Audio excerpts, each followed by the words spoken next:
Hey everybody, as you can see, I'm filming today from the library, so this should be pretty exciting. You can see books behind, and hopefully I'll get to meet you guys here again in the next few weeks, if not sometime this summer. So today our theme is baseball. Mama Played Baseball by David Adler. Is that a little better, a little less glare? Mama Played Baseball by David A. Adler, illustrated by Chris O'Leary. And you can see Mom and her daughter. For Lily from DA, for Trisha, Miranda, and Peanut from CO. Throw the ball, Mama said. I threw it into her glove. No, Mama told me. Make me reach for it. Make me jump. I threw the ball just over Mama's head. She reached and caught it. I threw the ball again, this time high over her head. She jumped and caught it.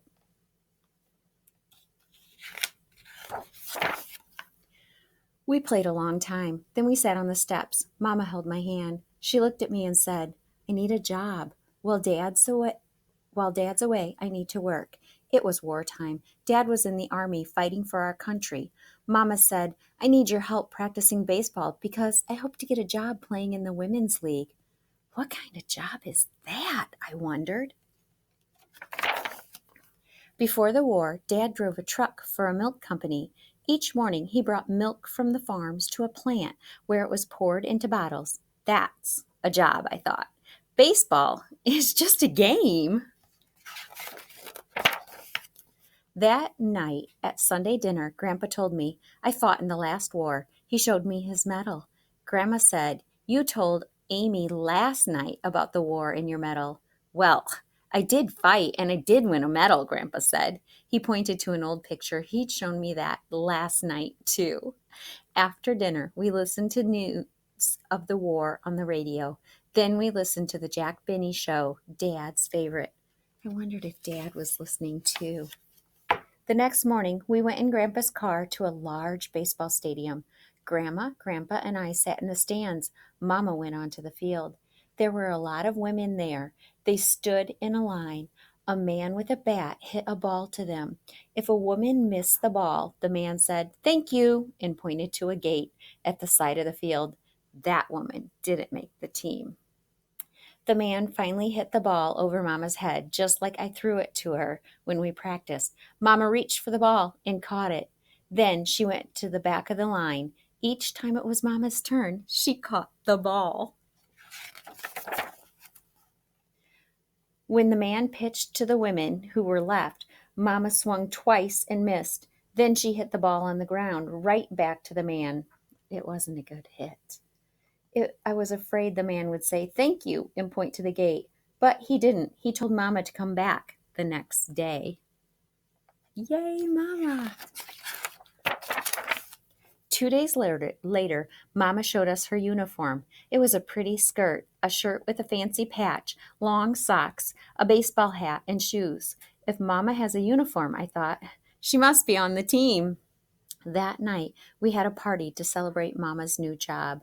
Grandma baked a cake, and I covered it with icing and sprinkles. We kept the radio on as we ate. We listened to news of the war, and I thought about Dad.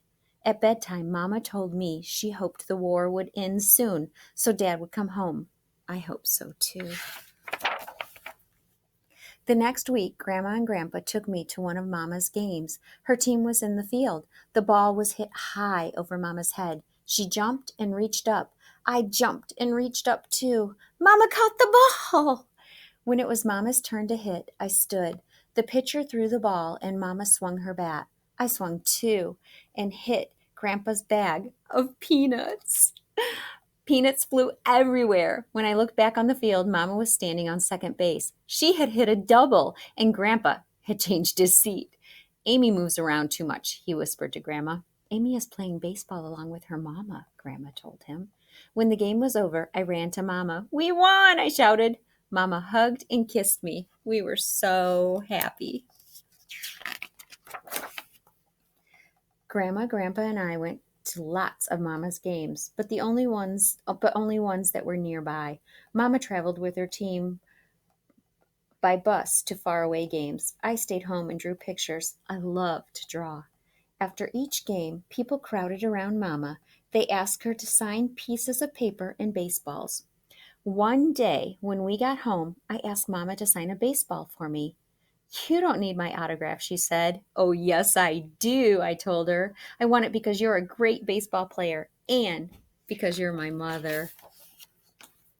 That winter, whenever the ground was clear of snow and ice, Mama and I went outside. We wore winter coats. I wore woolen gloves. Mama wore her baseball glove. Mama gave me a baseball and told me, throw the ball, make me reach for it, make me jump. She practiced whenever she could. Baseball is my job, she told me, and I want to be good at it. It was my job to help her. Then one morning the next fall, Mama put on her uniform. Come with me, she said. I have a surprise for you.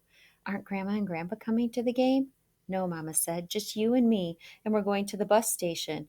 While we walked, I asked Mama, are you taking me to a faraway game? Mama didn't answer. She just smiled. When we got to the station, we waited. Then a bus stopped, and lots of people got off. Some of them were soldiers. Who do you think's on the bus? Or do you think that they are getting on the bus? Then I saw him. So who was on the bus? You're right, Dad. My dad was getting off the bus. Mama and I ran to him. We hugged and kissed him. Mama touched his cheek and said, you look so handsome in your uniform. Dad smiled and said, and you look so pretty in yours. When we came home, Grandma and Grandpa met us at the front door. Grandpa wore his uniform and medal, and inside was a big welcome home sign and a cake. After we celebrated and ate all the cake, I took Dad's hand and said, now I have a surprise for you. You do, Dad said. Mama, Grandma, and Grandpa looked at me and asked, what surprise do you have? Think about that for a minute. I wonder. I have no idea. She did say she likes to draw, so I'm wondering, did she draw him a picture? I didn't answer. I just told Dad to sit in his favorite chair. I went into my room and brought out my drawings. They were of Mama playing baseball. These are great, Dad said. Mama is a great baseball player, I said. Then I turned on the radio. It was Sunday night. I sat on my dad's lap, and we all listened and laughed to Dad's favorite program, The Jack Benny Show. The war was over. My dad was home. So I'm kind of missing baseball a lot right now. And so there was a time during World War II that the men got called up to work or to be at the war. And so the women took over because we all love baseball so much. So I hope that you guys love baseball. And the last one is a comedy skit about baseball. It's called Who's on First by Abbott and Costello, illustrated by John Martz. Who's on first? That's the name of this book. What is? No, he's on second. So they have some very strange names for the players on bases, and it becomes who's on first. Like, I don't know who is, but no, the name of the person is whose. So you'll get it in just a minute. Hiya, Abbott. Hi there, Costello. How have you been? I'm great. Did you hear that I've been hired to play on your team? Yes, I'm thrilled to have you. Say, if you're the coach, you must know all the players, right? I sure do. Well, I've never met the guys. Will you tell me their names? Certainly, but I'll warn you, baseball players do have some funny names these days. Now let's see. Who's on first? What's on second? I don't know's on third. So you can see who's on first, what's on second, and I don't know's on third. And look at him. He's like, what? I thought you were the coach. I thought you knew. That's what I want to find out. The guys' names. I told you. Who's on first? What's on second? And I don't know's on third. Are you the coach? Yes. And you don't know the fellows' names? Sure I do. Well then, who's on first? Yes. Maybe you don't understand. All I'm trying to find out is, what's the guy's name on first base? No. What is on second base? I'm not asking who's on second base. Who's on first? One base at a time. What's the guy's name on first base? No. What is on second? I'm not asking you who's on second. Who's on first? I don't know. Oh, he's on third. We're not talking about him. Now, who's playing third? Why do you insist on putting who on third base? What am I putting on third base? No, what is on second? Who's on second? Who is on first? I don't know. Third base. Look, have you got an outfield? Sure. And the left fielder's name? Why? Oh, no. I just thought I'd ask you. Well, I just thought I'd tell you. Tell me who's playing left field. Who's playing first? Stay out of the infield. I want to know what's the guy's name in left field. No, what is on second? I'm not asking who's on second, who's on first. I don't know. Third base. The left fielder's name? Why? Because. Oh, he's center field. See, there's because. You got a pitcher on this team? Sure. The pitcher's name? Tomorrow. You don't want to tell me today? I'm telling you now. Then go ahead. Tomorrow. Okay, what time? What time what? What time tomorrow are you going to tell me who's pitching? Now listen. Who is not pitching? Don't you dare say who's on first. I want to know what's the pitcher's name? What's on second? I don't know. I bet he's going to scream third base. Do you think he's going to scream third base? Look, third base. They both scream it together. You know, I'm a catcher. So they tell me. So I get behind the plate to do some fancy catching. Tomorrow's pitching on my team, and a heavy hitter gets up.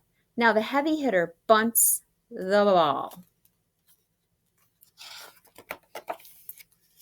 When he bunts the ball, me, being a good catcher, I'm going to throw the guy out at first. So I pick up the ball and I throw it to who?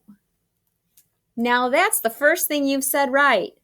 I don't even know what I'm talking about. I throw the ball to who?